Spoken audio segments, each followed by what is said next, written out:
Hello everyone, and welcome to this week's This Old Tank. Today I'll be featuring an old 40-gallon breeder. This is a tank I had about 5 years ago, and one tank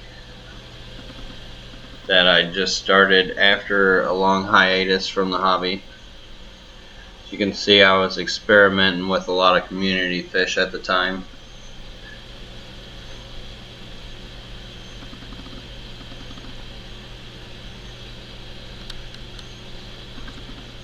But in this video you're gonna see how it evolved as well. So as you notice, that driftwood got moved over to the right, or well, no, that would be the left. Clown loaches, ornate rainbow fish, some Pristilla tetras, blue tetras. There's a flagfish in there, SB rasbora, black serpa, bloodfin tetra, some chopre daño, also known as glow light daños. There's a flagfish, Mexican tetra, also known as a gold tetra. The plants are mostly bronze crypt at this point, and the grass is tall hair grass. Can't remember the Latin name. It's also mixed in with some, looks like peacock moss. Also was keeping cherry shrimp in with this community as well. Those were supposed to be my, what they call coals, which they had really good color, and they ended up living in there anyway. Did some more rearranging. The crypts really grew out well. Nice circulation in the tank. Had a canister filter on it. I think it was a Sun, not an expensive one. And it also had a power head on it, I believe. I'm not seeing the power head. Might have just been the canister filter. Did have pressurized CO2 on it. There's a golden wonder in the front, one of my favorite fish. He gets super colorful, metallic yellow. And they're pretty common for killifish in the hobby. You can actually find them in the store. Not many you can find in the store as far as killifish. There's hundreds of them. Some really beautiful fish, types of killies. Some glow light tetras, some kind of albino. I'm not sure what that is. There's a pandagara down there, or maybe that's I'm not sure what that albino looking tetra was, unless it was just a discolored glow light there. Maybe he had a bacterial infection or something. Had some bleeding hearts in there too. Also one of my favorite tetras, and they get a good size for a tetra too. So if you keep a small tetra tank and wanted a good group of fish that was kind of bigger, bleeding hearts would give it that little contrast. Some Siamese algae eaters in there, autos. Really like those blue tetras, but they're actually kind of territorial, and I think that the glow lights and the blue tetras warred one day, because I had a tank years ago before this tank, and I woke up to a blue tetra and a glow light massacre. Like, there was definitely more glow lights that were dead than blue tetras, but I think they must have had a battle at night. But with all this coverage in this tank, I never had any issue. Plant coverage can really make a difference with how many fish you can keep in a tank. And most people would consider that being overstocked, but with all those plants, it's just a natural cycle. They feed the plants and the plants clean the water. Here I did a huge trim on it, and decided to start to add some colors to it and some new different types of stems.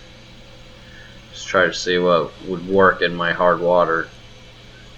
This was all Indiana tap water, which is like liquid rock. But I had some Fizziding going good. Had some subwasser tang in there going good. I think that's some type of Kimboda. I've never been a real big fan of that stuff.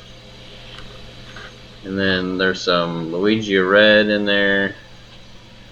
The plant in the back, I can't remember what it is. It had some crazy Latin name. And it kind of grew really funny. Like, there's some plants that are just dirty plants. They collect a lot of detritus and stuff like that. So if there's not a fish in there to clean it off, they can dirty and muck up a tank real quick, just because all the debris and organics the plant will actually collect. Because in the nature, you'll see a lot of these plants are just covered in mold, because they act kind of like filtration. And that's when tetras and stuff, they'll end up breeding and making little nurseries out of these planted ecosystems. And the baby fish fry, they'll lay all their eggs all over that mold covered plant, and fish fry will grow and raise up off that. As you can see in there, it's starting to get some nice growth. Crypts were looking really good. Those crypts grow like crazy in my water. With the combination of that Eco Complete and all the minerals in the water, it's a pretty good combination. Here I decided to get organized a little more now that I had a few stems that were growing out, and tried to scape it up a little bit more. Added some more driftwood manzanita back there and some HC on the bottom, which can be a real pain to grow out, especially when you got fish in the tank, because the roots are so tiny. One of the smallest plants that you can get. And actually had a little trick for growing that out on the bottom, which it should come up in the video later. But I had some Lymphnophilia aromatica over to the left there. I did add that. There was some creeping Jenny that was growing over off the other side. It was already in there, but it started growing up a little more. Aromatica is definitely one of my favorite plants. Just love the colors of it. The colors can change a lot too, depending on how much iron's in there.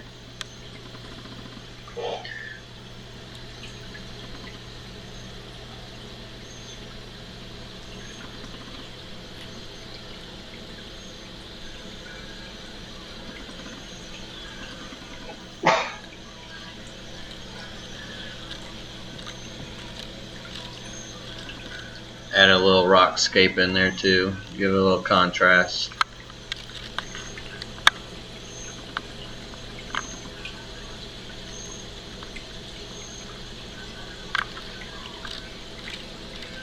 The tank doesn't always have to start out off magnificent. I mean, you can always piece it together and let it grow into its own.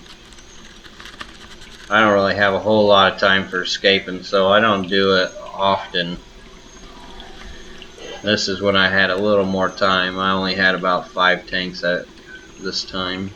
Maybe a couple more. Maybe 6. But that one was in the living room and got all my love.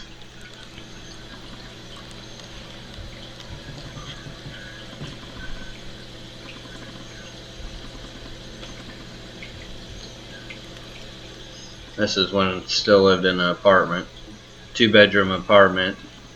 Lucky enough that my girl was cool enough for me to turn the second room into a fish room.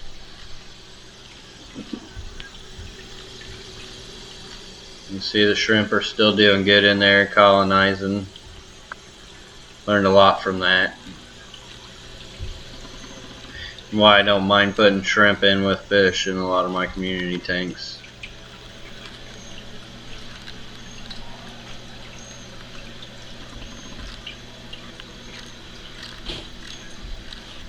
And the bulbs are 6500K. think I had some 5600K too. So I had the blue and the red spectrum going. Cherry shrimp feasting away. You can see here the HC started growing out real good.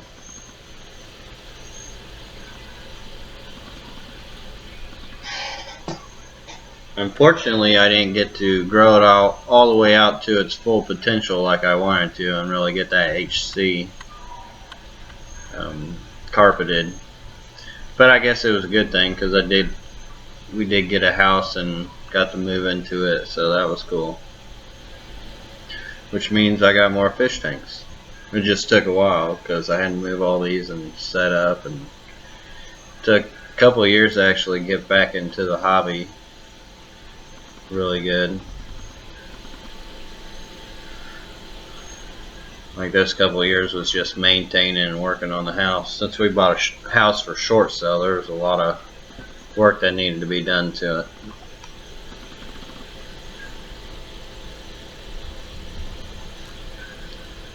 Yeah, I love all my small community tank fish. Especially in a nice colorful environment like this. Nature is pretty awesome.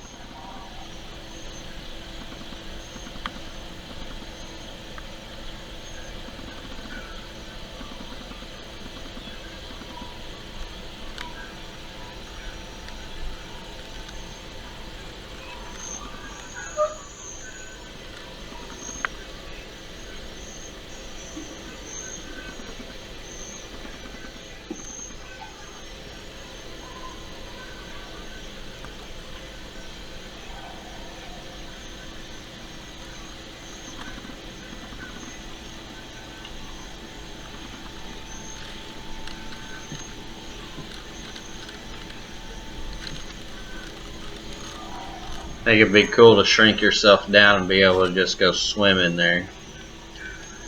Honey, I Shrunk the Kid.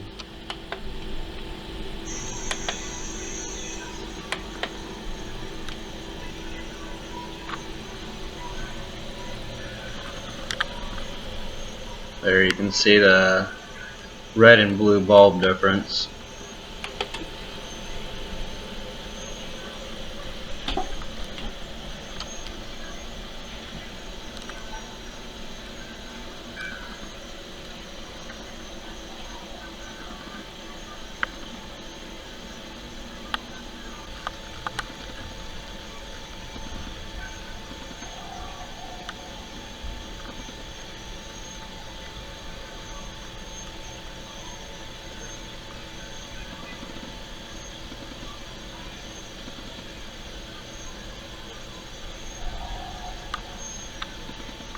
And this was actually my biggest tank for a long time. Until I finally got a 75, and now I wish they were all 40 gallon or bigger. But I don't have the space for my collectoritis to do that.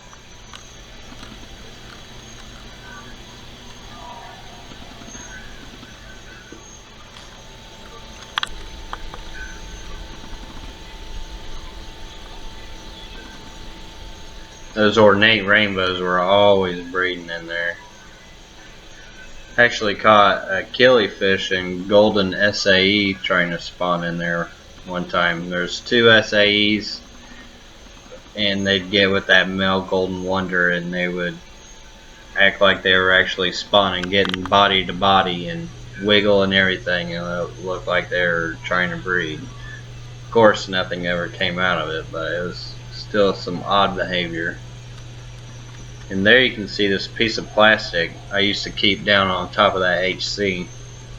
That way it could still get light, but the fish couldn't pick on the plant and keep pulling it up. That way I didn't have to keep planting it every time they pulled it up. It actually worked really well.